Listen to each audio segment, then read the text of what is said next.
please welcome Ellen Covert and Christopher McDonald.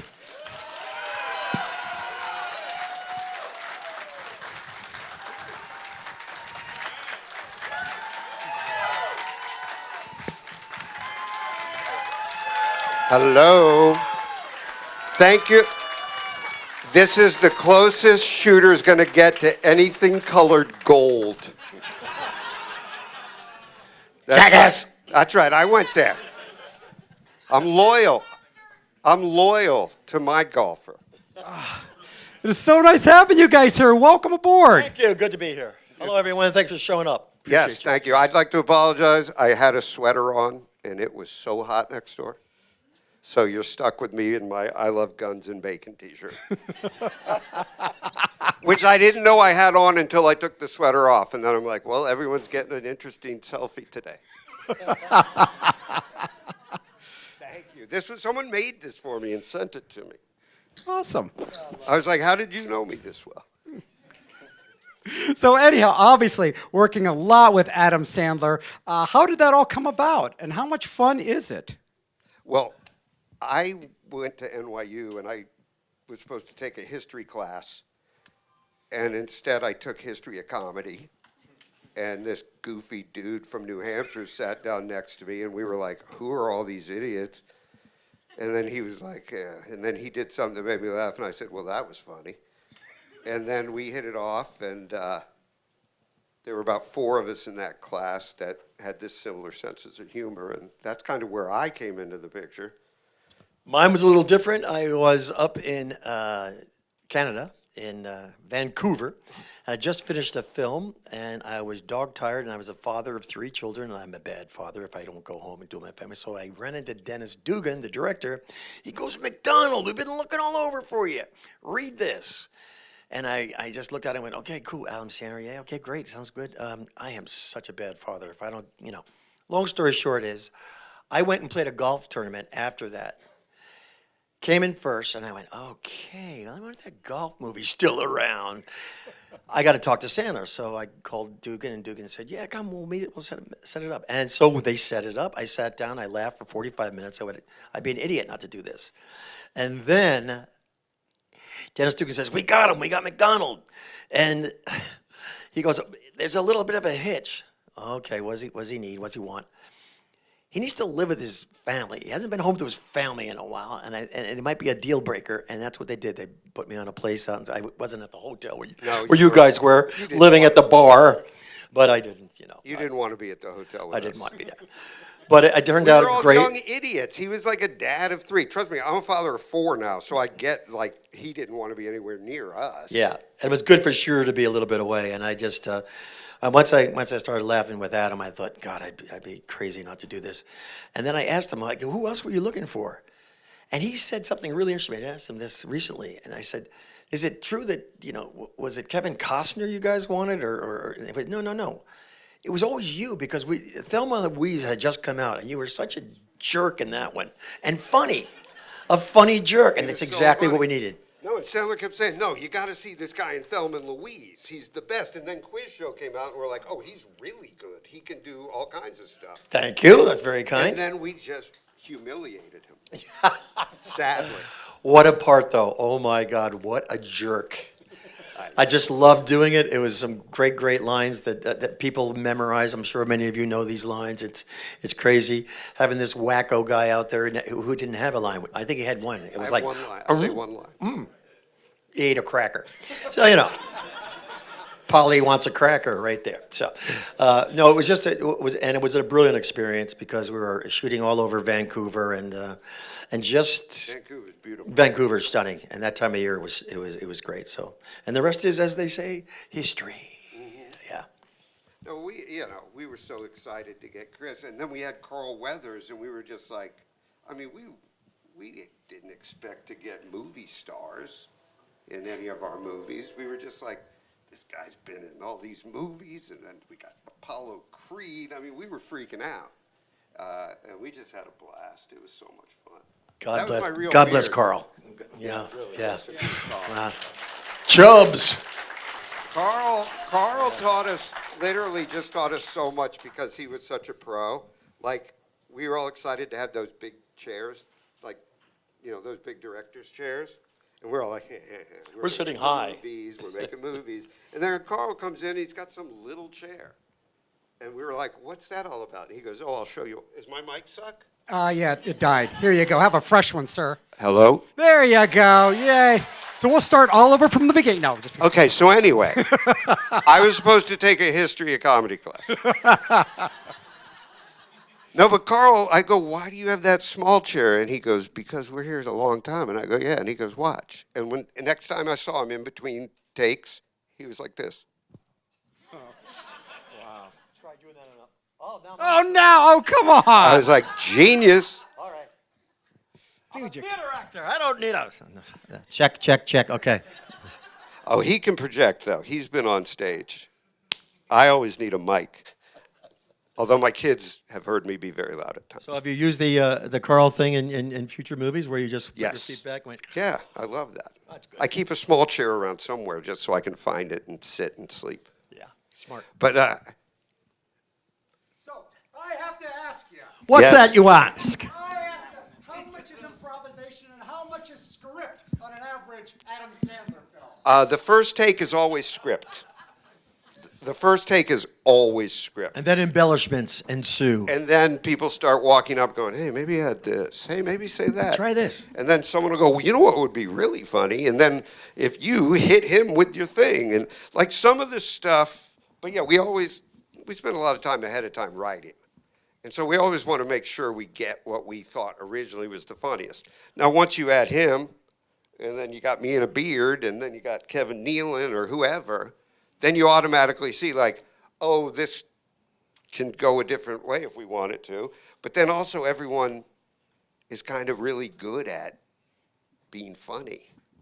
So they just kind of will add things. And we always keep a writer or two around on the Yep. set to help to come up with jokes on the spot. And Yeah, so I would say about, what, 10, 15% Yeah. of improv? yeah, it depends on the movie and what we're trying to do also. But happy we were like really so intent on like, we wrote this. It was, Hurley and Sandler were just like, no, you can't change stuff. We wrote it. Yeah, exactly. And then they realized, oh, but you It come is up better. Hang on. you come up with better stuff sometimes on the set. Yeah. So we try different things, and then honestly, we pick and choose in the editing room. Yeah. Speaking of that, is there anything that ever ended up on the cutting room floor that just, I wish I would have put that in there in There's a hindsight? scene between him and I. Otto and Shooter had a scene. I don't know if it's ever on any DVD extra or anything. You know what? It should be. We don't do a lot of deleted scenes because, as Sandler would say, it's like, well, they were deleted for a reason.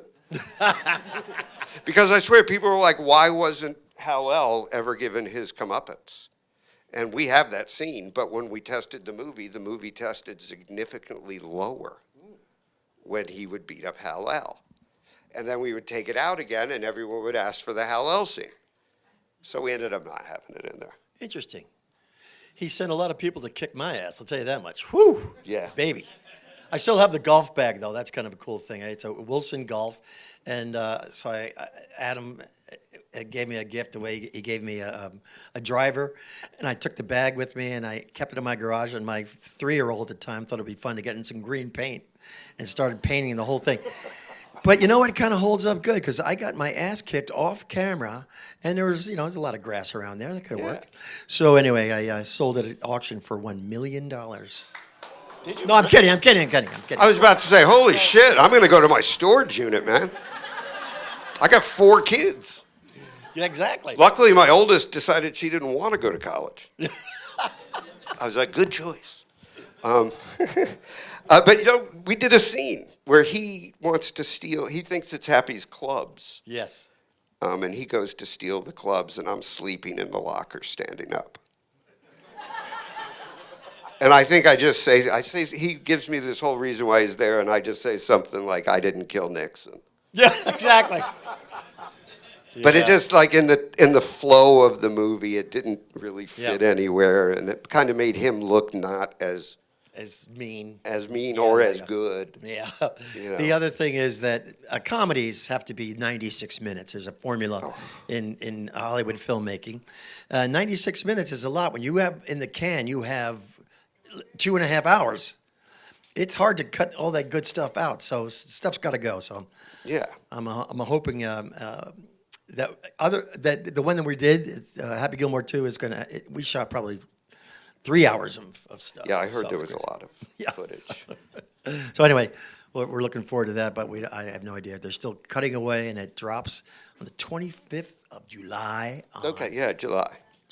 On Netflix. So that'd be cool. Yeah.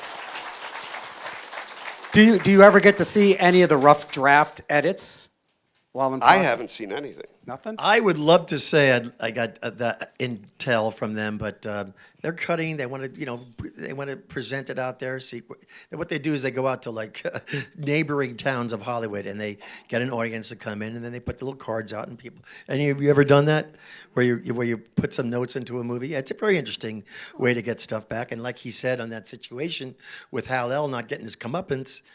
Maybe that was a better thing because they tested it and they went, they didn't really like it. Yeah. All right. Or loves it's like a perfect example. Brad Pitt in that movie where he was with his brother and what's the name of it again? River Runs Through It, and he got really close to kissing the leading lady, and they went. Then he kissed her, and then they tested it, and they went no, and it was terrible. So he almost kissed her, and the movie went through the roof. So it makes a huge difference. About you didn't want to make him like a two-timing kind of a thing, but that's the beauty of testing it first and then getting it right down and molding it into the movie that's released ultimately. So it's very interesting. Yeah. Yeah, plus that's usually the only time I see it in front of a crowd. Yeah. Because by that time I've seen it, because I've been producing a lot, and by that time I've seen it so many times that I don't ever want to watch it again, Yeah. except in front of a crowd of like normal people. So like I hate the premieres because it's a bunch of jerks. Yeah. Oh, I thought premieres were Well, I kinda just mean fun. like agents and managers and publicists, and it's all industry people. We go out to we go to Chino Hills a lot. Chino, great place to. Chino Hills, test. agricultural town outside of. America. Yeah, it's outside of L.A. My in-laws all live out there. It's the best. Yeah. I love it out there. It's like 130 though.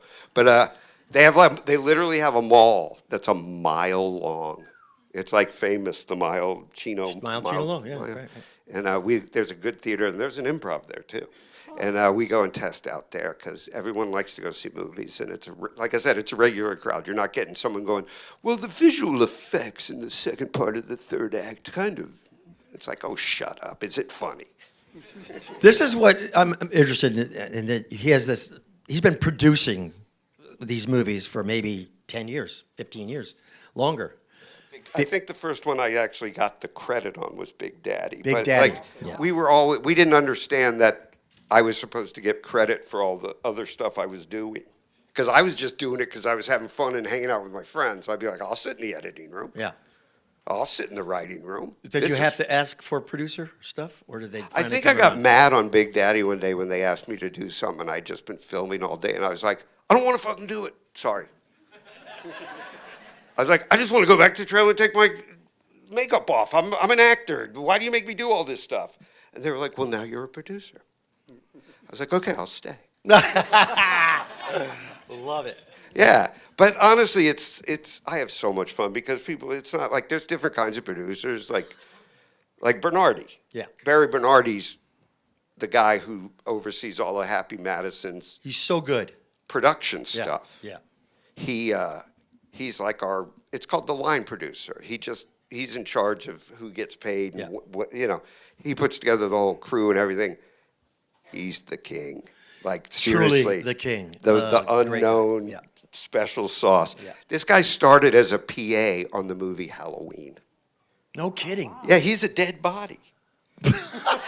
He is. When they find the ambulance abandoned and the camera pans over to the dead body in the bushes, that's Barry Bernardi. Wow. Because he was a PA and John Carpenter goes, I need a dead body. Go lay down over there. And he was like, okay. And he went and laid down on the ground. And then he ended up making like 7 movies with John Carpenter. Wow. Yeah. Yeah. He went all the way up almost to I think he went up through Big Trouble in Little China. So it's like, I just sit there and talk to him about that stuff. People are like, oh, he worked on all these. I was like, dude, he worked on Halloween. Everything. What, and quit show business? I'll lay down in the gutter. Yeah. Wow. Jeez. I think he's also in Master of Disguise. Oh, cool. We made him be a waiter in that. So Nice. you'll Very see, cool. we like to humiliate people. What's the hardest thing about producing? Well, there's a difference. Producing a movie starring Adam Sandler it's hard because it's difficult and it's a huge project and it's a big undertaking. And when you produce, you start at the beginning. What's the idea for the movie? This is the way I produce, and we produce. What's the idea for the movie? Do we have a script? Get the script ready. Who do we want? When you got Adam Sandler at the head of the ship, those are all easier questions. Pretty much. When you don't have Adam Sandler, it starts with, who's going to make this movie? Yeah. Yeah. Which in comedy right now is nobody, Yeah. which is sad because, Well, Netflix. Yes. yes, but I know. Look, Sandler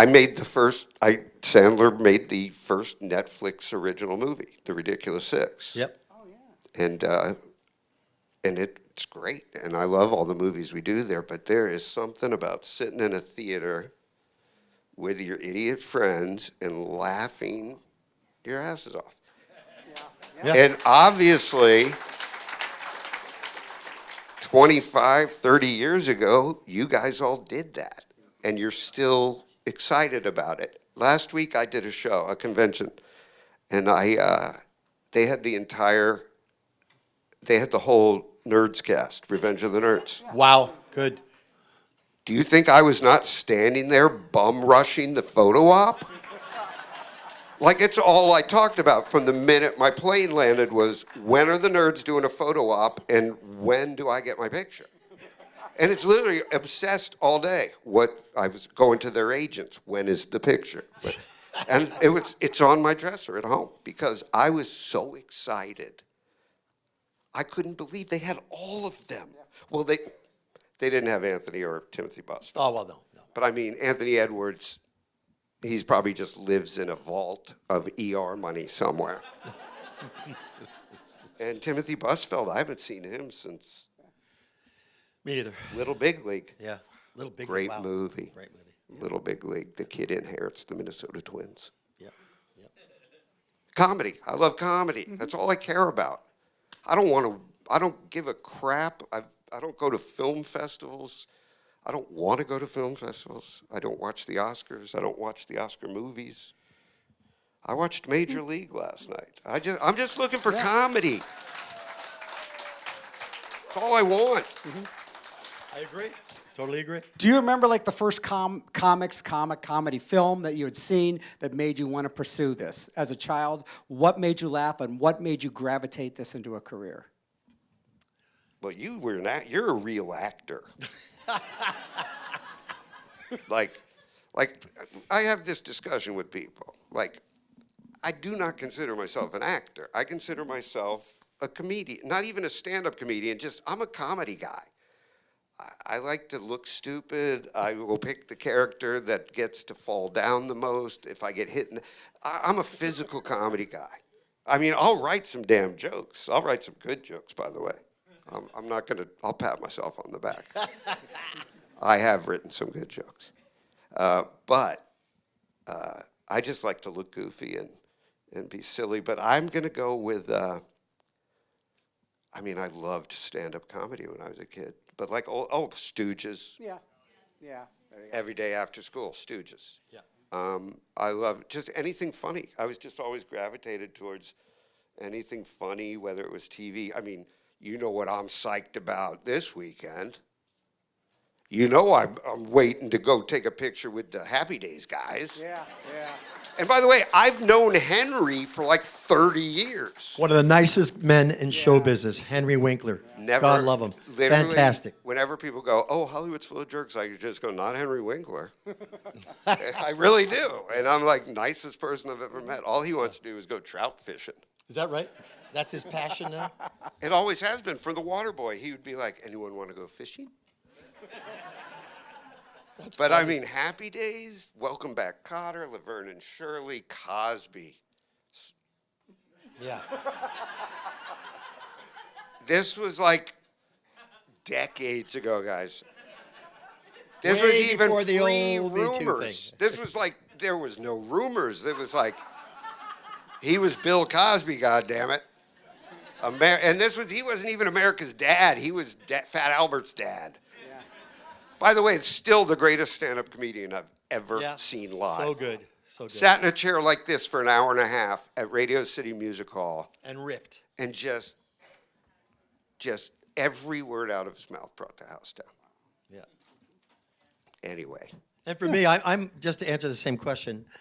I grew up watching all the things you mentioned, all those those great Marx Brothers, even those kind of stuff. It just you kind of go, wow, what doesn't that look like fun? Yeah. And then more toward when you start becoming an actor, I started out in Grease 2, believe it or not, 100 years ago. Yeah. And that was so much fun to do and having a blast and being at Paramount. And they also at Paramount, they had a show called Cheers. And I just thought that was the funniest thing. And Ted Danson, my God, so funny, but kind of a dry humor. And the way these guys wrote it, and Jim Burrows, one of the most prolific comedy directors of the sitcom. He had so many hits, it was ridiculous. But he ran that ship, and I want to tell you, it was a blast. And every one of those actors in there was a riot to work with. And that was my second job after Grease 2 was being the pitcher from the Boston Red Sox, who was in a slump, and he takes the bottle cap from Ted Danson, and that was the last bottle cap he had when he stopped drinking, and his life fell into the toilet, and I just took off, and I was on like a 9-game winning streak. And he calls and he says, "Can I get that back?" And I meant to call you, but I lost it. And it was like, he was like, "Oh my God, what am I going to do?" It was a great episode, all that kind of stuff. But I love that kind of stuff where it's on a show right now. Hacks, anyone? Hacks? No? All right. That's a very fun with Jean Smart. That is some smart writing. And she does stand-up. Oh, she's an actor who does stand-up, which is not easy. No. Not easy at all. She pulls it off with great aplomb. She could do anything. She has won every award for this particular series right now. I think she's got like 6 Emmys or something. Apple or one of those? It's HBO Max. Okay. Really good writing. These guys are so funny and so cut you to your heart. I mean, we all like to watch these movies and television shows a lot of the times, and they say what really gets us the most is the emotion. Yeah. And you really care about the people. And it could say it's a comedy, and then you get to these really dark tears flying down the face and stuff, and you go, wow, this is just really impactful. So that series alone it's the best comedy on TV now. Won last year, it's Emmy, and so that kind of stuff. That's what I really followed. I followed those kind of things, and I like to mix it up with dramedy also, and that's what that is basically, a dramedy. And then there's the stuff where you're playing tough guys and jerkheads, and I've done them all. I had you be a jerk in House Bunny. Yes, you did. That was the only other film you probably helped me get in there. I was like, let's call McDonald. Call McDonald, right? And that was like, I begged him, Adam, I can do 100 different things. Yeah, you're always going to be the shooter. It's like, So, but House Bunny was one that we produced that I think I'm in it. You are in it. Yeah, I have one scene. Yeah. I'm a waiter. Yeah. But I produced that with Adam, and that was kind of my thing off to the side. It's a very funny movie, and those. I don't know if you've seen it, but the cast of women is amazing. Truly amazing. There's an Oscar winner. A double Oscar winner. Oh yeah, she's got 2. 2 now. Yeah. Emma Stone. Does anyone know? Emma Stone, Kat Dennings, Emma Stone, Kat exactly McPhee, right. Rumer Willis. Yeah. Colin Hanks. Colin Hanks.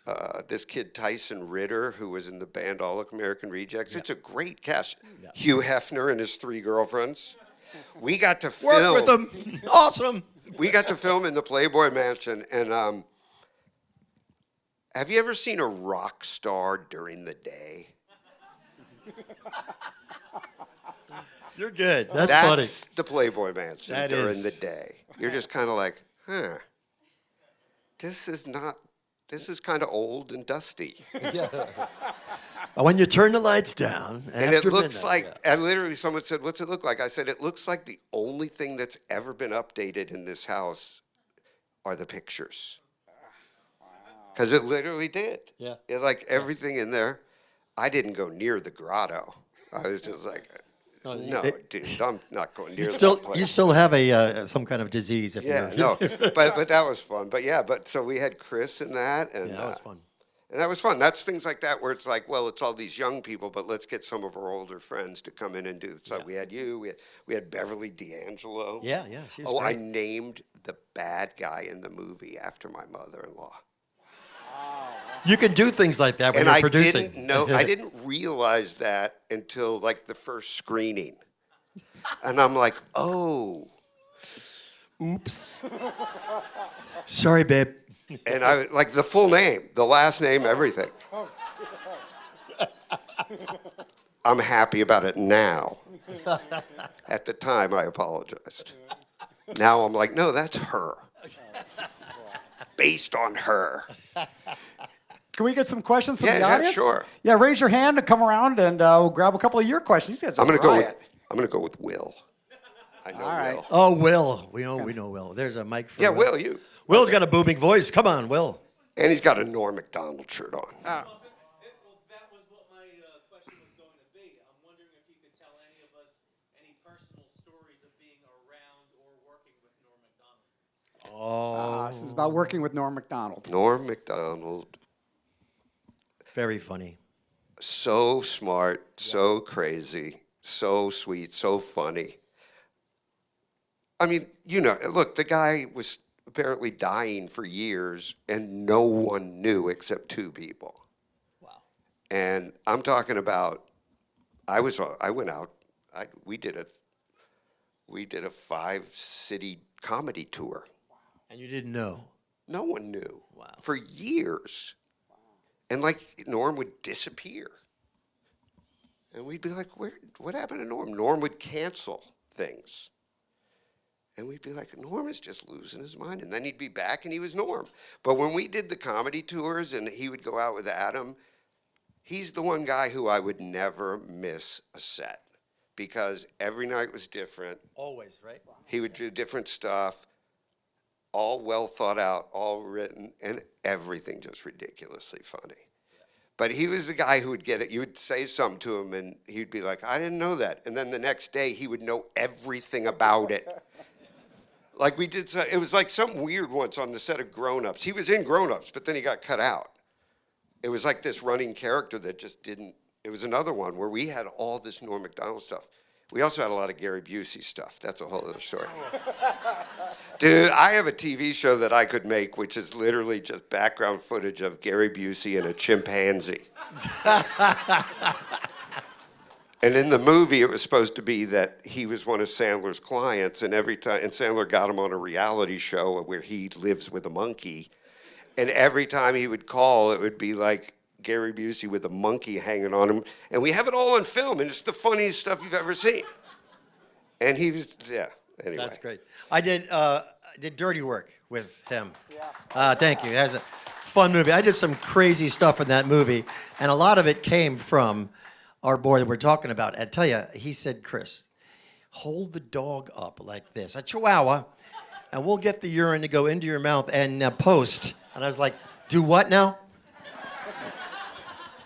Why would I do that? And but he's so seductive. We want you to do it. He says it's going to kill. Oh yeah, exactly. Oh no, it's going to kill. You don't understand. It's going to kill. But what a wonderful guy. A big heart. Super, like you said, super funny. Changes it every day. A lot of comedians get up there. They have their set, They know baby. what's going to work. And they know what's going to work. But he just go out there. He's fearless. Yeah, he would try Just different- look at him on talk shows.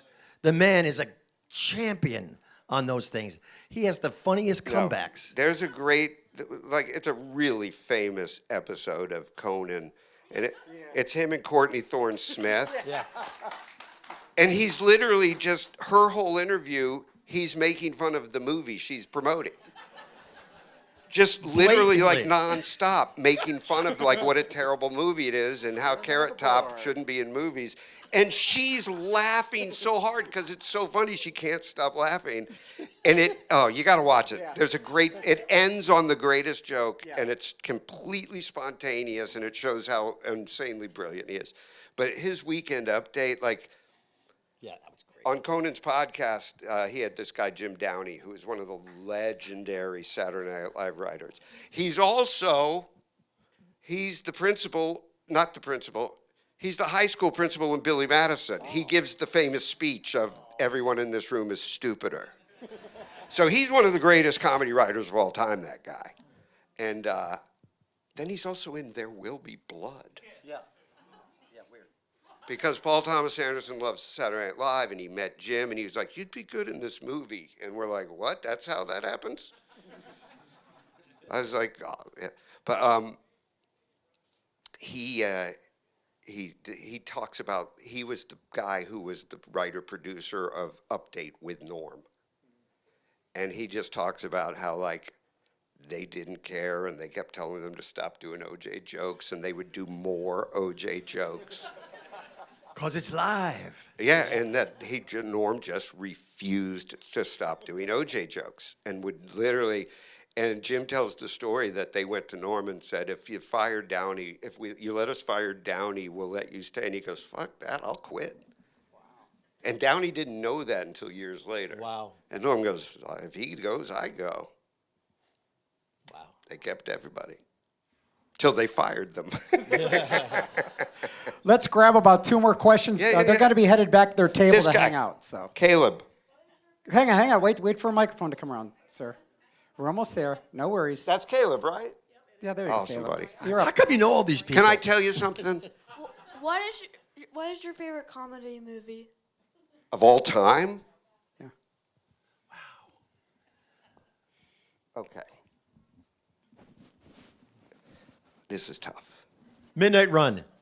I love Midnight Run. It was so funny. Okay. And De Niro was actually funny. He's so He was like, funny. you know, he talks like that. He was great in that one. But he's Funny. great because Charles Grodin. Yeah. Charles Grodin was so hysterical. too. Charles Grodin. He's another one whose talk show appearances with Letterman were legendary, and people hated him. And they didn't understand that he was a like joke. doing a character. Yeah, exactly. It was a joke. Because I would sit there and howl, and people would be like, "Why do you have that guy on?" Yeah. Oh God. Okay, look, I'm just going to throw a couple out there because the reason I do this is Young Frankenstein. Oh my God, classic. It's Mel Brooks. It's perfect. I'm sorry. I've watched it 100 times. There's not a flaw anywhere in that movie. And I've looked. I've looked for plot holes. I've looked for bad jokes. Nothing.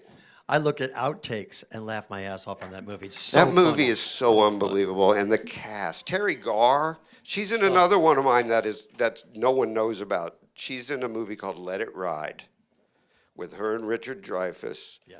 And David Johansen, who just passed away, who was also the lead singer of the New York Dolls, who became a great actor. Yeah. But that's a crazy one. But Caddyshack and Animal House, those are the ones. yeah. I mean, that's like when I was, Fast Times, Fast Times. sorry. I agree. Yeah, I can't pick because, Yeah, the one is the hard. and by the one, yeah, way, yeah, yeah. all movies I saw with my friends in a theater that I still get excited about today. Like if someone from Fast Times walked in here, like there's one guy from Fast Times. I've met a lot of people from Fast Times. But there's one, if I ever see Damone somewhere, this guy is going to think I'm a psycho. Because someone told me, I was at a screening, Sandler did a screening of Uncut Gems, and I was going through a rough period of my life, and I refused to watch it, because I had read the script, and I was like, I'm not going to have a heart attack It's watching dark this as movie. you go. It's Uncut Gems, yeah? It's one of Adam's best movies, I So think. finally, he says, look, there's a screening at the DGA. We're doing a Q&A. You got to come to that. So I said, okay. So I'm there, and someone said, I think I saw Damone from Fast Times. Just casually, I almost missed the screening because I was like wandering the DGA looking for Damone because I'm just like, I have to meet this guy. That's too But yeah, so there's so many. I can't pick one. I really can't. But if I did have to pick one, it would be Young Frankenstein. Yeah, oh my God, I loved it too. I agree. And I got Last to one. meet Mel Brooks later. You did? Yeah. Cool, We dude. got time for 1 or 2 more. You're picking. Yeah, with the sparkly forehead. Yes. This question is for you, Chris. Yes. what are your greatest, most fondest memories of working with Robin Williams on Flubber? Wow. Well, it was one of the coolest jobs to get, first of all, because I'm such a fan of his. When I first came out to Hollywood, I worked as a waiter in the comedy store. And he would drop in like 11:30 at night and just off the cuff rip our faces off. We were laughing so hard. The man was a one-off, no question about it. So I was thrilled to be working with him. And then one scene where I had to blow flubber from my derriere, I asked the director, I said, do we really need this in the movie? Really? Really? He goes, yeah, it's going to be big. It's going to be great. You're going to kill it. It's going to be good. I said, so they set everything up. Now, Robin Williams is there in the scene, and the lighting takes a long time. So the lighting, say it's 25, 30 minutes. About the 15th minute in, he starts rapping. Now, he does a rap, and he does everybody on the set, the lighting technicians, the camera operators, and raps their name into his rap. And I'm sitting there, my jaw's dropping, going, who is this guy? He had a mind as sharp as a tack, was so creative. And everybody was blown away by that. And he just lifted the whole room up. Because sometimes you get like that, and it's in a comedy situation, and it gets dull because you got to wait. God, we wish we did that, half an hour ago. But we got to get their lights right and everything. So he just filled that up, and I'll never forget it because it was a huge, huge impression on me. Like, this guy is a freaking genius. And then I blew flubber up my butt. So. Yep. Okay. Hey, you got to meet Robin Williams and blow flubber out of your butt. There you go. Same day. It's Lucky. a win-win. Lucky. All right. I met Robin Williams once. I used to run the showroom at the Santa Monica Improv. That was my job. Whoa, that's cool. Yeah, but I sat people. I was a host. That was it. All right. And I would shine the flashlight. They have a flashlight. Sometimes they have a light in the back, and when the comic has a few minutes left, you turn the light on, you ask them, whatever. And so the rule at the Improv was if someone famous walks in, you immediately ask them if they want to go on stage. So I'm standing there, and I look next to me, and I'm like, oh, shit, that's Robin Williams. Because, a lot of famous people came in, but Robin Williams. And I was just like, hi, you want to go on stage? And he was like, no, I'm just going to watch. Because he didn't want to distract. He was like kind of hiding because he knew if people saw him, whoever was on stage was done. So he was literally just hanging out and enjoying comedy. But his life was so nuts that he couldn't even step in the room without completely. Was this around the time that he was doing Mork from York? Oh, no. This way after. Way after. Way after. This okay. was He was way- already no, a he was huge movie star. Movie star. Yeah. Okay. The other time that happened to me, though, the person did go on stage, and it was Roseanne. Wow. And it was right after the whole national anthem Oops. thing. Oops. And she lived out in Malibu. Yeah. And so her and Tom were driving home, and Tom said, let's go see what's going on at the Improv. And they walked in, and I said, hey, you want to go on? And she said, no, everybody hates me. I went, you're Roseanne. They'll forgive you instantly if you go on that stage. And she goes, oh, okay. Tom said, go on stage. And she goes, okay. I go, yeah, really, trust me. Because I'm going to look good. I'm like, hey, to the boss. You got Roseanne to go up there? Roseanne to go on, dude. She went up and killed. Good. She went up and killed. And then like a week later, Tom was there at the club, and he was like, hey, thanks for that. I was like, I'm an actor.